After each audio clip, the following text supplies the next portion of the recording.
Okay, now the third, that is evidence we're going to talk about, is a vestigial organ. Okay, when you talk about the vestigial organ, what comes in our mind? Vestigial मतलब क्या? जिसका use नहीं है. अरे ये क्या होगा? Evidence में इसका यूज नहीं है तो कैसे करेंगे? वेस्टिजियल ऑर्गन का मतलब है जो पहले हमको यूज था, कुछ पार्ट्स बॉडी के जब भी हम लोग डेवलप नहीं हुए थे बिफोर द इवोल्यूशन, वो जो पार्ट्स है अभी तक हमारे साथ है बट अभी उसका कुछ काम नहीं है, उसको बोलेंगे वेस्टिजियल ऑर्गन. मतलब जो काम के नहीं है. सी अभी काम के नहीं है, तभी काम के थे, कभी जब इवोल्यूशन नहीं हुआ था. तो student make sure that one point, vestigial organ मतलब जो काम के नहीं है, दैट्स करेक्ट, बट तभी काम के थे जब वो पहले इवॉल्व नहीं हुए थे. Getting my point, what I am trying to say? Okay, so let's study in a further way what is exactly. So degenerated or undeveloped useless organs of the organs are called vestigial organs. This is very important. See, this is called a vestigial organs. So what's they are vestigial organ, that we have to understand that. Okay, let's put here so you can see the screen very clearly. Okay, so let's talk about here now. What is a vestigial organ? Which are underdeveloped useless organs of the organism. So क्या होंगे वो? Useless है, correct. वो useless क्यों है? Because अभी वो कुछ काम के नहीं है, that is point. So in living organisms sudden development of new tissues और organs for a living in a changing environment is not possible. See change तो हो रहा है इवोल्यूशन की वजह से, हम लोग अभी एविडेंस जमा कर रहे हैं, लेकिन हर बॉडी का पार्ट थोड़ी फटाफट चेंज होगा, नहीं ना, क्योंकि इवोल्यूशन की डेफिनेशन हम लोग ने देखी क्या था? Slow and gradual change. तो उसमें कुछ ऑर्गन्स, कुछ पार्ट्स बॉडी के जो है वो क्या होते हैं? स्लोली और वैसे ही रह जाते हैं, उसका कुछ नहीं होता आगे. So instead existing organ undergo the gradual changes. कहा जाते हैं वो ग्रेजुअल चेंजेस में mostly a specific structure in the body is useful under the certain situation. कुछ ही पार्ट बॉडी का क्या होता है, सर्टेन चेंजेस में चेंज हो जाता है, सर्टेन चेंजेस के एनवायरनमेंट में चेंज होता है. मतलब क्या बोल रहे हैं सर, पता नहीं चल रहा. ओके, चलो इसको सिंप्लीफाई करते हैं. अगर फिश को एक्वेटिक से टेरेस्ट्रियल बनना है तो सबसे मेजर चेंज क्या करना पड़ेगा? जो उसके पास गिल्स है, लंग्स है, करेक्ट. जो गिल्स है, तो gills is what? Aquatic animal को क्या यूज करने के लिए होता है? वो ऑक्सीजन देने के लिए. बट जब भी उसको टेरेस्ट्रियल बनना है तो उसको क्या चेंज करना पड़ेगा? गिल्स से क्या बनना पड़ेगा? Lungs. Yes, so that is a major function. बाकी के organ क्या होंगे? थोड़े थोड़े change हो जाएंगे. So however the same structure under the different situation may become useless or even harmful. तो कुछ organs जो change नहीं हुए आगे जाके harmful हो सकते हैं, correct.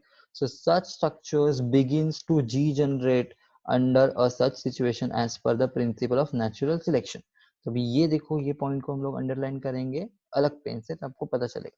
तो क्या है? such begins to degenerate under the such principle of nature. What is, sir ये क्या बोल रहे हैं? Principle of natural selection means क्या होता है? Okay, what is natural selection? अगर आप पेंगुइन को रेगिस्तान में लेके जाओगे तो वो जिंदा रहेगा वहां पे? नहीं रहेगा. क्यों नहीं रहेगा? बिकॉज उसका बॉडी का जो स्ट्रक्चर बना हुआ है वो किसके लिए है? आइस एरिया के लिए, करेक्ट. मतलब जहाँ पे बर्फ ज्यादा होगी. बट वही चीज कैमल को आप कहाँ लेके जाओगे? बर्फ के इसमें लेके जाओगे, नहीं रहेगा वो. तो क्या है? Particular organism, particular animal, particular situation के हिसाब से, that's called natural selection.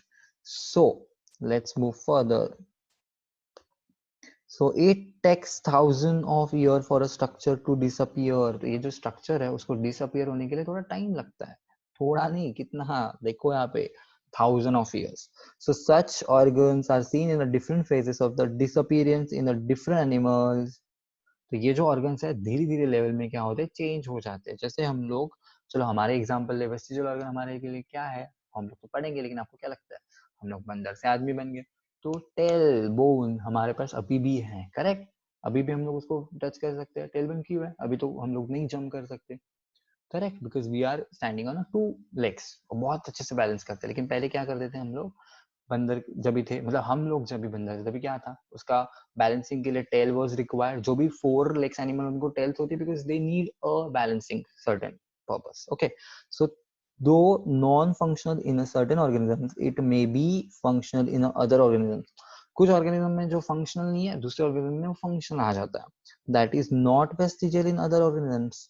Okay, तो टेल हमारे लिए अभी वेस्टिजियल ऑर्गन है बिकॉज अभी हम लोग थोड़ी जंप करते हैं, लेकिन कैसे? पैरों के ऊपर बहुत हमारा ग्रिप है, तो टेल इज नॉट रिक्वायर्ड. तो हमारे लिए वो क्या है अभी? vestigial, useless है. Correct, getting my point. Okay, this is very very important point. Okay, so let's move ahead. Just I'm clearing all the drawings so I can go in the next page. Okay, आपको कुछ diagram दिखाई दे रहा है कोने में, क्या है वो, क्या है बोलो जल्दी चलो. Okay, that is appendix. और अभी क्या है हम लोग देखें. ओके, तो 1000 of years लगते हैं उसको डिसअपियर होने के लिए. सो सच ऑर्गन दो non function in certain organisms, it may be functional in other organisms. ये जस्ट हम लोग ने अभी पढ़ा. सो क्या है ये, it is a non vestigial in other organisms. Appendix. So what is appendix, क्या है अपेंडिक्स, लेट्स स्टडी. सो पहले अपेंडिक्स पढ़ते क्या है. ये दिख रहा है आपको, this is a large intestine. Correct, दिख रहा है आपको. उसका एक ये कनेक्ट होता है स्मॉल इंटेस्टाइन को, जहाँ पे बीच में उसको यहाँ पे देखो कुछ तो ऐसा आउटग्रोथ वाला पार्ट आ गया. That outgrowth part is called appendix. क्यों ऐसा अपेंडिक्स होता है, क्या हो रहा है ना, यहाँ पे वेस्टिजियल ऑर्गन है, जो भी फूड पार्टिकल है यहाँ से ट्रांसफर होके यहाँ जाता है, बट यहाँ पे ये क्या है, थोड़ा सा आउटग्रोथ आता है. ओके, क्या है, इसको अपेंडिक्स बोलते हैं. सो let's study further. which is useless to the human is useful and a fully functional organ in a ruminants. ruminants मतलब क्या होता है, जो चूहे होते हैं, छोटे छोटे रैट्स होते हैं, उसको ruminants बोलते हैं. उनके लिए वो फुली फंक्शन होता है, लेकिन हमारे लिए वो कुछ काम का नहीं है. तो ऐसे पार्ट का क्या करें, निकाल के फेंक दो. करेक्ट, ऑपरेशन करना पड़ता है अपेंडिक्स का, आपने सुना होगा. तो सिमिलरली मसल ऑफ अ कार्पिन्ना, अभी हम लोग थोड़ा सा डिफरेंट पढ़ रहे हैं, तो I am going to use another. Similarly ऐसे क्या है, muscle of a ear pinna which are useless to the human. हमारे ईयर पिन ना हमारे लिए यूजलेस है, बिकॉज हम लोग गर्दन क्या कर सकते हैं, हाँ 360 नहीं घुमा सकते. करेक्ट, करो भी मत ट्राई. ह्यूमन से कुछ लिमिटेशंस होती है. तो क्या कर रहे हैं हम लोग, यहाँ से वहां गर्दन को क्या कर रहे हैं, ये कर रहे हैं. तो हम लोग we can catch the sound because of the pinna. But rabbit, in case of rabbit, they have a big external pinna. Why? To capture the more sensitive noise, because वो भाग सके. करेक्ट, तो उनके लिए क्या है इंपॉर्टेंट है, हमारे लिए इंपॉर्टेंट है क्या. इमेजिन करो हम लोग ऐसे इतने बड़े बड़े ईयर्स लेके आए, कैसा लगेगा, नहीं ना, तो वो फंक्शनल नहीं है हमारे पास. Okay, so are useful in the monkeys for a moment of the ear pin. monkeys के लिए इंपॉर्टेंट है. Various vestigial organ, okay, various vestigial organs like tail bone, that is called coccyx. Tail bones को क्या बोलते हैं, coccyx बोलते हैं. अभी वो क्या है हम लोग देखेंगे नीचे. Wisdom of the teeth and body hairs are present in the body of the human being. So okay, तो अभी हम लोग को नीचे जाने के लिए इसको मिटाना पड़ेगा. ओके, चलो let's move for the diagrams. very pretty diagrams are given over here. Okay, so see here, the first is what, your ear pinna, ear muscle. You can see everybody can't ऐसे करके हिला सकता है, ऐसे खुद हिला सकते हैं अपने आप, नहीं. हाँ, अभी कुछ लोग करने स्टार्ट करेंगे, नहीं वो नहीं करना है हम लोग को. क्या है, this is ear muscle which is responsible for the ruminants. उनका रिस्पॉन्स ज्यादा होता है. ओके, बट यहाँ पे हमारे लिए इतनी इंपॉर्टेंस नहीं है, तो it's consider as a vestigial. Look at this beautiful mouth. Okay, that is called vestigial organ. नहीं, उसको नहीं वेस्टिजियल ऑर्गन. लास्ट में दिख रहा है आपको, यस, पहले हमारा जो जबड़ा था, जो माउथ था, ऐसे बड़ा था, तो उसके टीथ भी ज्यादा रहेंगे, बिकॉज हम लोग कच्चा चबाते थे, तो उसके लिए ज्यादा स्ट्रेंथ चाहिए. अभी हम लोग क्या करें, पका के खा रहे अच्छे से, राइट, मैगी खा रहे अच्छा अच्छे से खा रहे. तो यहाँ पे क्या हो रहा है, ये चीज ज्यादा चबाने की जरूरत नहीं है. आई मीन लाइक क्या हुआ, डेवलपमेंट हो गया ना, बहुत इवोल्यूशन हो गया. तो हमारा स्ट्रक्चर भी अभी कैसे हम लोग बहुत अच्छे दिखने लगे ना, फेशियल स्ट्रक्चर अच्छा, फेशियल बोन थोड़े पीछे चले गए, पहले ऐसे आगे था, अभी क्या होगा, पीछे चला गया. पीछे जाने के बाद क्या होगा, कुछ क्या टीथ कम हो जाएंगे. तो टीथ कम हो जाएंगे, वो क्या है, इवोल्यूशन है धीरे धीरे. बट अगर गलती से आ गए तो ज्यादा, that is vestigial organ. Vestigial organ कौन सा है, उसको क्या बोलते हैं हम लोग, विजडम टूथ. करेक्ट, उसको विजडम टूथ बोलते हैं. दैट इज वेरी पेनिंग, और उसको रिमूव ही करना पड़ता है. अच्छा, यहाँ पे हम लोगों ने कॉकेक्स के बारे में पढ़ा था, that this is caucus, that's called tailbone. सबके spinal cord, this is called a spinal cord, which is very important to give a shape in or to give a strength, right, to the whole body.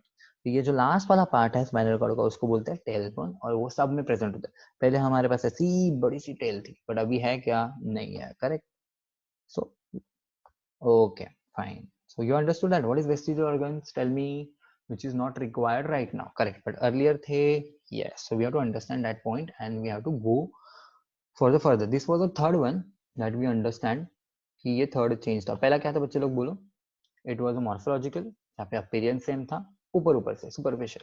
Second was anatomical, जहाँ पे bone joint देखे, अभी third देखा vestigial, जहाँ पे organs तो है, I mean like organs के पार्ट्स थोड़े थोड़े हैं जो इवॉल्व हो चुके हैं लेकिन अभी इंपॉर्टेंट नहीं है, that's called vestigial organ. Okay, so let's move further. Wow, dinosaurs आपको दिख रहे हैं, सही है, that's called palaeontological evidence. Okay, पहले हम लोग पढ़ देंगे, उसके बाद मैं इमेज को बताता हूँ कि क्या है पैलेंटोलॉजी, पहले देख लो चलो। एनीवे, ये डायनासोर का स्ट्रक्चर है, करेक्ट, ये डायनासोर का स्ट्रक्चर है, ये भी उसका है। इसको क्या बोलते हैं बच्चे लोग, अगर आपको किसी को पता है तो बोलो मुझे। इसको बोलते हैं फॉसिल्स। अभी फॉसिल्स क्या है वही हम लोग देखेंगे, स्कॉलर्स फॉसिल्स। नहीं दिख रहा है, ओके, मैं अच्छे से ड्रॉ करता हूँ, आपको दिखेगा, इट्स कॉल्ड फॉसिल्स, करेक्ट। अभी भी नहीं दिख रहा है, नो इशू, चलो हम लोग आगे बढ़ते हैं। Trying my best to give you all the knowledge, so grasp it, also share it with me. Okay, so let's study this. What it's called? Fourth one is palaeontological evidence. What is palaeontological, दिख रहा है, वो organisms ही नहीं है अभी बचे, लेकिन हम लोग को क्या मिलेंगे, उत्खनन में मिलेंगे। उत्खनन मतलब डिगिंग करेंगे हम लोग, तभी हम लोग को ये सब ऑर्गेनिजम्स मिलेंगे जो अभी है ही नहीं, एग्जिस्ट ही नहीं करते, लेकिन पहले थे, उसका एविडेंस अभी मिल रहा है, that is called palaeontological evidence. A question may arise in your mind that which organism exists millions of years ago. पहले बहुत सारे डायनासोर थे, अभी पाए जाते क्या, नहीं, क्या हुआ ऐसा डायनासोर के साथ, मर गए बेचारे, क्यों मर गए, that is the theory and that is the mystery. Okay, बहुत सारी मिस्ट्रीज है, हम लोग अभी इसके ऊपर नहीं कॉन्सेंट्रेट करेंगे, हम लोग इसमें कॉन्सेंट्रेट करेंगे कि अभी कौन सा ऑर्गेनिज्म इतना पुराना है कि अभी तक प्रेजेंट है। नहीं ना, मतलब ऐसा नहीं है, बट ये जो ऑर्गेनिजम्स हम लोग ऊपर दिख रहे हैं ना इमेजेस यहाँ पे, वो कुछ हमें बता रहे हैं।